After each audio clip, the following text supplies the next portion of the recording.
Hello，姐姐你好。好，姐姐叫咩名啊我飛你乜數咯？Novi，你今年幾多歲？42， ？42歲嘅，你結咗婚未㗎？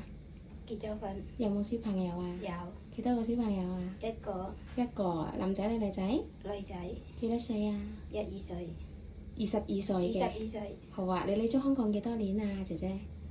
我喺香港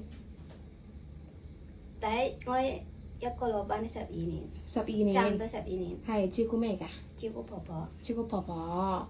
婆婆幾多歲啊而家100歲。 ？100歲啊？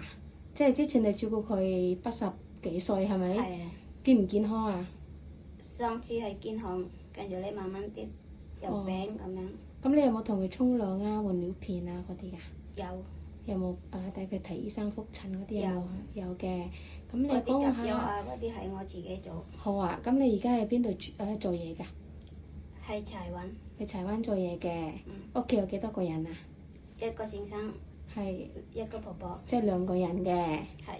好啊，咁你平時做啲咩㗎？你講下啦，即係每日起身跟住做啲乜嘢啊嗰啲。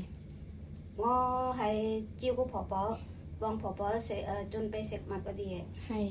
執藥，執屋。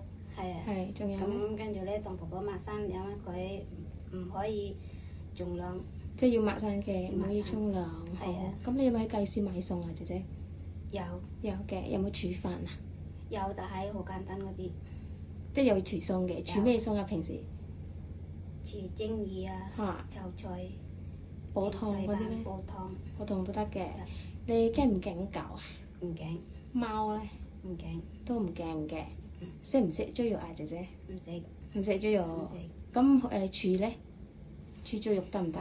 得。可以嘅。好啊，唔該晒姐姐。唔該晒。 Thank you，拜拜。